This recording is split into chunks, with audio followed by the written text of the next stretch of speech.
Welcome to Science, Technology, and Society.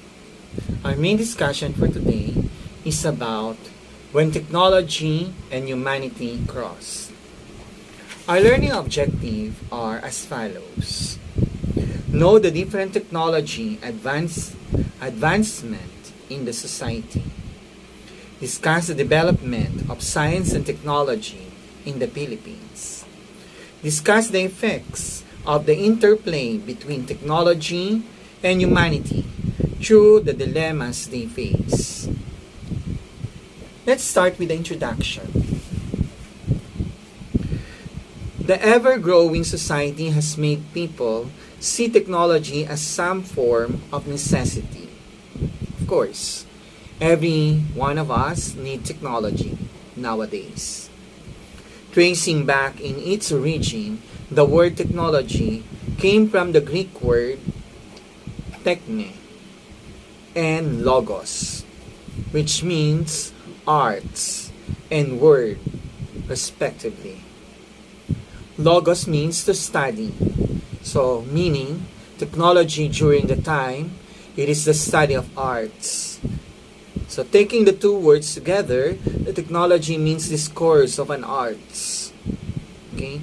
It first appears in 17th century. So, the main discussion or the technology during the time is something to do with arts in 17th century. The study of arts, not the study of machine or tools. Okay? So, as technology progressed, the concept also started to have wider range of meaning which or where art is no longer the only topic included. It's not the arts already. When the time passes by, the art as a technology is no longer the technology itself. Okay? So concept like machine and tools were also attached to the word technology. That's why the technology nowadays is what we call machine and tools. So it is something to do with machine and tools. The role played by technology these days were very crucial not only to a few but also to everyone. It's very necessary. Okay? So every technology nowadays is very necessary, especially having having cell phone. So we cannot have our everyday life without the cell phone this time. It's very important for us. In fact, it is now the necessity. In one way or another, each person in the society is directly or indirectly affected by technology, whether he wills it or not. Whether we like it or not, we need the cell phone. That's why we need the technology. Whether I want to buy or I don't like to buy an expensive cell phone, but due to the demand and due to the necessity that I have, so I have to buy a new cell phone with a new apps and new features. Okay?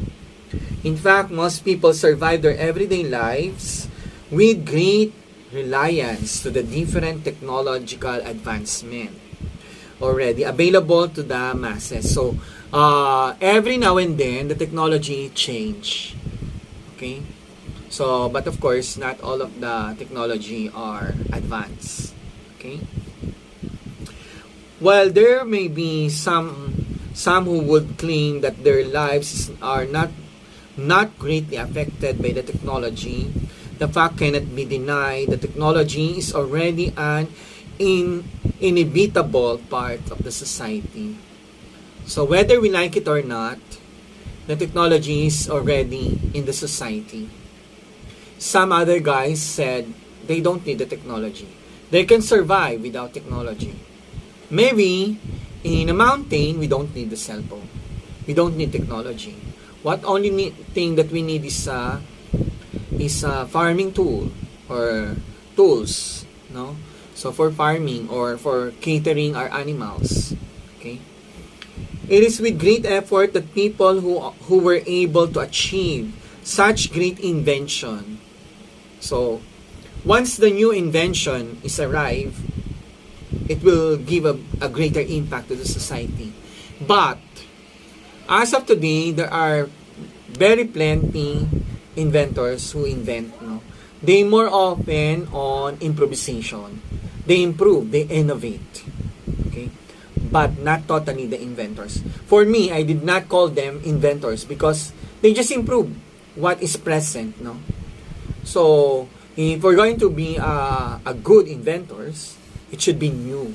It should be something. Just like with pager. We start with pager. Now, we have the cell phone. So, that's something new.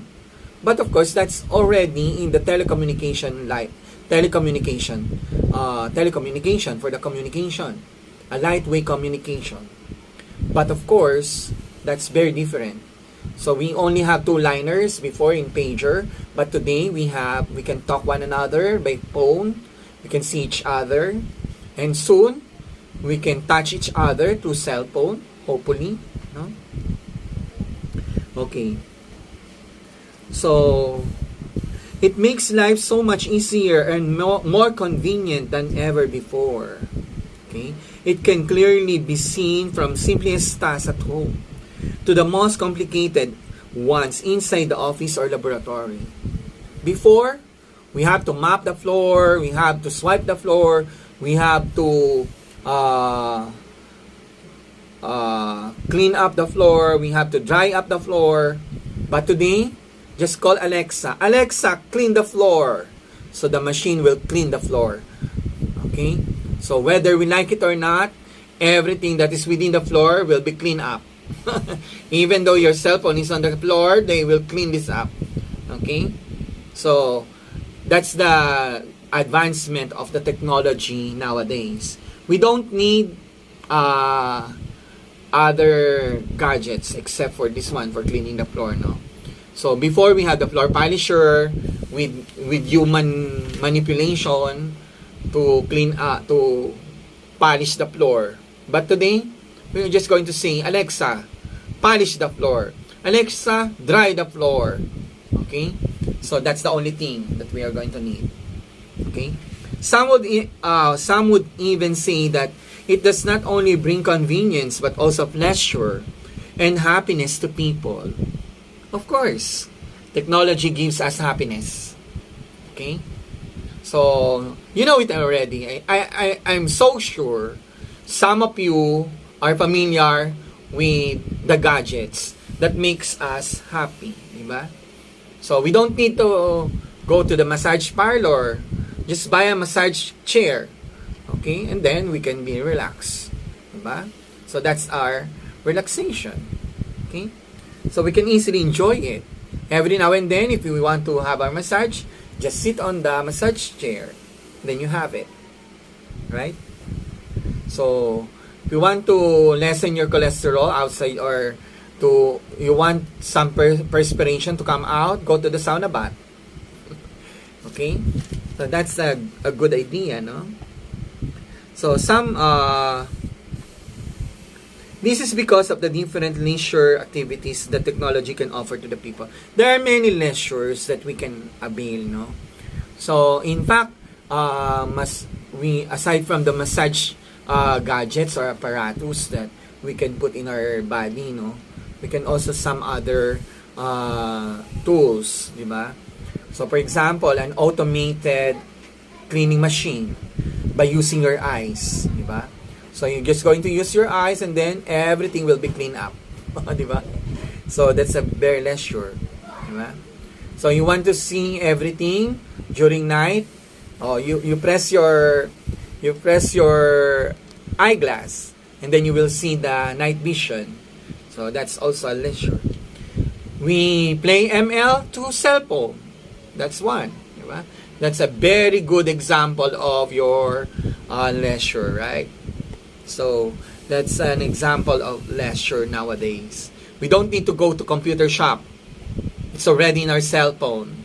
But, of course, it's a big advantage if you have the computer, right?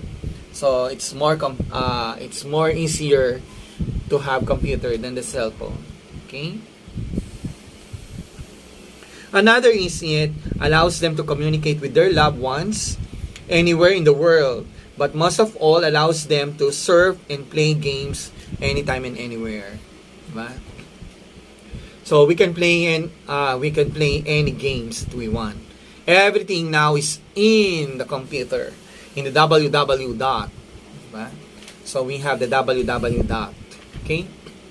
So everything is already there, no? So we can enjoy everything. Whatever we want. We want to book for a ticket, it's in internet. It's in a website.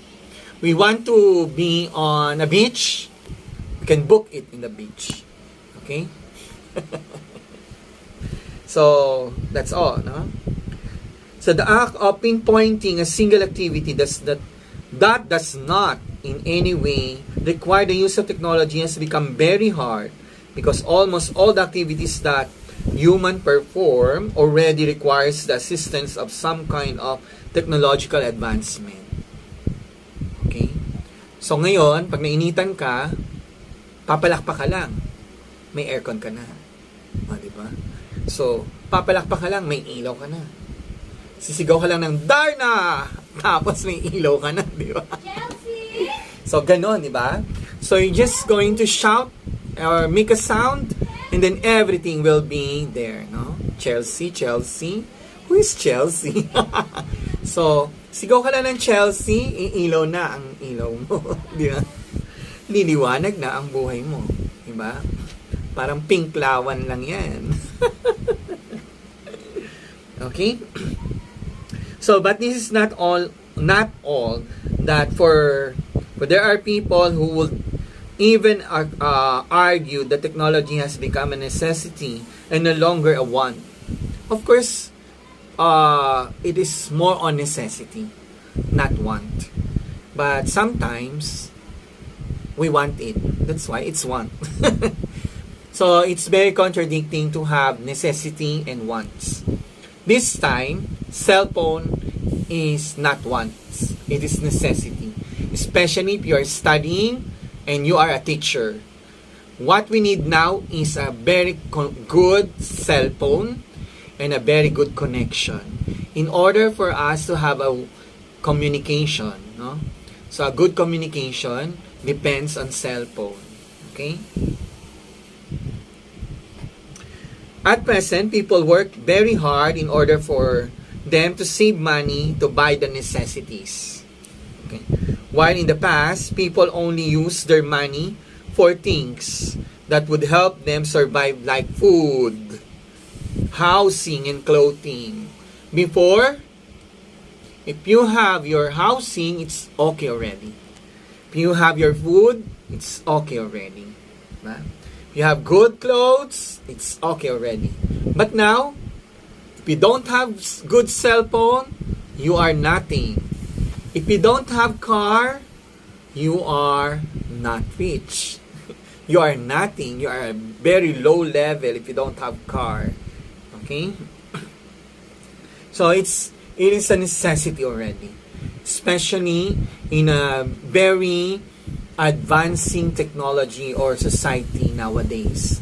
Our society is now moving forward. I think it is not totally progressing country, no? It is now a developing country. It's now moving forward to progressing. Before we are developing. Now I think it is more on progressing because the lifestyle today is quite different from the lifestyle before. Okay?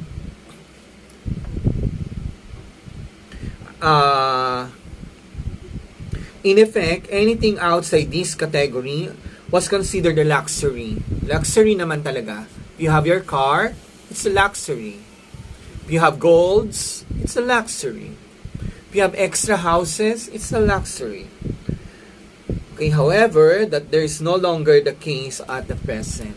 At present, not everyone have cars, no? But there are many people around who have their cars. And I hope I have cars tomorrow. In general, technology keeps on progressing. No? So it's more on progressing. The technology is now moving forward too fast. Okay? Hindi siya yung mabagal na movement. Okay? Ang daling maiwan ng isang cellphone. Diba? Nokia 3310 is a good cellphone. But now, it's not a good cellphone. You will be something if you have that 3310 or 410 or 3300s. Imagine during the time when 3300s came, I buy that immediately. But now, 3300s is nothing. So, the technology is moving forward and it's really fast. No? So, we have to do something about it. We have to follow the trends. Okay? If you cannot follow, then you will be a farmer or you will be anak pawis or what do you call this one? Anak pawis, anak ng bayan. So, kailangan makasunod tayo sa trend, no? Kasi katulad na may 3310. Wala na naman ngayong na gumagamit ng cellphone na 3310, di ba? So, hindi naman porke nakasunod tayo sa trend ay mayaman na tayo, no? At least medyo nakakasunod. So, hindi tayo naiiwan, no? Baka mamaya keypad pa rin. It would not be possible for all these technological advancements to exist if it were not for the brilliance, creativeness, and power of the mind. Of course, all scientists have brilliant idea. They have very creative and resourceful. And of course, their power of mind. Their power of mind is very unusual. They have supernatural idea. So that's why it's very important for us as inventor to look forward for the other scientists who invented the other things. Okay? Not only for the improvement or innovation, but an invention. Invention is different from innovation. Okay? Invention is something new. Innovation is from an invention with an improvement. Okay? So that's the difference between the two. However, it's also important to note that anything too much is bad. Okay? Kaya nga, di ba yung mga kilobots, still remember the discussion that we have been made before. The kilobots, the robot have their willing to communicate with will. So they have their will to communicate by themselves. So that's very dangerous, no? So not all of the technology are good. Of course, there are disadvantages like cloning, no? So other guys can be cloned immediately without their prior notice if it will come up with another idea. Okay? The same problem is faced by technology. Although it has been very helpful to people, it is still not immune to criticism and backlashes. So kasi, minsan lumalabas ang technology pero hindi nakikritik.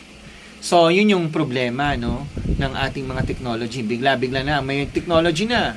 Oh, yung pala pagka too much exposure mamamatay ka, ba? Makita mo na yung mata mo, tirik ganyan. Mata. Kasi sobra na exposure mo sa cellphone, di ba? Biglang nagko-collapse ka na pala, nahihilo ka na. Kasi sobra na exposure, dapat may pahinga kasi pagka gumagamit ng cellphone. Yun lang, hindi naman niya nakikita ng mga ng mga nakakataas. Ang DepEd, ang CHED, hindi naman nila nakikita yan na ang too much exposure ng cellphone ay nakakasama. Okay? So, syempre, yung mata mo, 8 hours kang tutukan sa bawat subject mo, 8 subjects. Diba? So, sa teacher naman, minsan, 6 sections to 8 sections. Tuloy-tuloy ang klase. Minsan, ilan yung klase mo? 4 hours, sunod-sunod. Tapos, ang pahinga mo, 30 minutes. Then, another, ano na naman. So, that's a big problem in the field of education nowadays. But, of course, every teacher have their strategy, no? So, gumagawa na lang sila ng paraan para hindi sila magkakaroon ng too much exposure, okay, sa cellphone, okay? So, that is the big dilemmas, no? Ethical dilemmas have been identified throughout time involvement, the use of different technological devices and its effect the humanity. So, katulad ng X-ray, kapag too much ang exposure mo sa X-ray, it can cause cancer, diba? So, too much exposure mo sa laser can damage your brain. Okay? So, yun yung mga ano. So, usually, different problems arise when either the technological devices available. Kung kailan available na, tsaka lang natin nalalaman na meron na palang mga disadvantages na talagang nakaka-affect sa mga tao. Okay? It was invented to produce bad result. So, akala natin okay, no? So, hindi lahat ng mga na-invento ay okay. So, for example, the genetically modified food. Okay? So, ngayon nasa market na yan, genetically modified food. So, ano-ano ba yung mga yon? According to the study, ang genetically modified food, ang nutrients na nakukuha natin dyan ay hindi the same sa natural food. For example, yung banana. So, dahil tayo ang Banana Republic, bakit tayo tinawag na Banana Republic? Kasi tayo nagpo-produce ng banana sa buong mundo. Okay? So, meron tayo kasing GMO banana industry. Genetically modified banana dito sa Philippines. Pinalabas na yon way back 19-something. Okay? So, ngayon, na tuntun nila na ang banana na natural ay iba sa banana na genetically modified. Yung nutrients, hindi pareho. Okay? So, ganun lang din yung sa iba. Okay? So, syempre, ganun talaga mangyayari kasi genetically modified. Okay? People who are aware of the possible danger of the use of misuse of technology are not keeping still. They need this dilemma for the public to see and realize what they are in for. Di ba? Naintindihan niyo? Ibig sabihin, bahala mga tao na makadiskubre kung ano ang disadvantage niyan. Di ba? Bahala sila.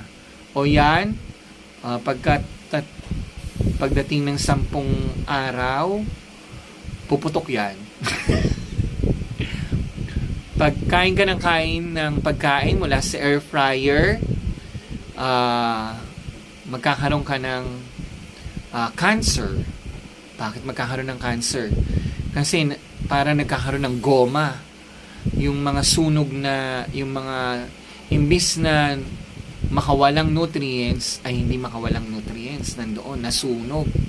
So, tendency na sisinghot mo. Hindi pala sa pagkain, nasinghot mo yung nasunog na part na parang goma. Okay? May mga nasusunog pala dun sa air fryer na umaalingaso sa paligid, hindi mo alam. So, yun pala yung disadvantage ng technology na yun. Nakatipid ka nga sa oil, nagka-cancer ka naman. O, diba? Hindi ko naman sinisiraan ng mga air fryer, no? So, wala pa namang study about that. Pero, when I buy air fryer, naamoy ko mayroong parang gomang nasusunog. So, it's too dangerous to your lungs and can cause lung cancer. Okay? Kasi, too much carbon dioxide ang, parang hindi siya carbon dioxide eh. Carbon monoxide yata yung nilalabas. Or, carbon whatever. So, basta carbon. Naglalabas siya ng carbon na amoy rubber na nasunog. So, that's very dangerous to the lungs. Okay? So, television set, mobile phone, computers, and humanity. A number of technological devices can be easily found inside the home, the most accessories place to anyone. Okay? Having said that, it can also be easily inferred that these technology devices are some of the most popular and most commonly used type of devices across all the ages group. Lahat tayo gumagamit ng cellphone, gumagamit ng TV, whether we like it or not. Gumagamit tayo ng computer. Okay? So, lahat yan nakikita natin yan sa bahay. Wala na yatang bahay na walang TV, walang cellphone, at walang computer. Ako wala akong computer. Laptop lang. So, to be more specific, these celebrities in the field of the technology. So, mga celebrity na technology, ibig sabihin, number 1 na nasa loob ng bahay. Yan, television, cellphone, computers. Yan. People are over the world use this technology every day to accomplish different purposes. Yung iba, nanonood ng mga K-drama, ng mga drama, teledrama. Yung iba naman, news. Yung iba naman, Korean novela. Diba? Yung iba, American movie. Okay? So, depende kung saan sila masaya manood. Okay? First, according to Kantar Media, one of the most trusted television audience measures provider in the Philippines, have 92% of urban homes and 70% of rural homes own at least one television set. Okay? So, lahat ng bahay, mapa-rural or urban, may TV. Okay? Ako, 2 TV ko. So, magiging 3 pa, siguro hanggang 3rd floor. Okay? It is for this reason why television remains to be the ultimate medium for advertisement placement. Okay? So, yun. Okay? So, hanggang dito na lang muna, and then next time we're going to discuss another thing that technology cross to humanity. So, across humanity. Naka-apekto sa mga humanity ang mga technology. We will discuss it. We were going to continue that one. Okay? This is our part 1, and hope to see you for the part 2.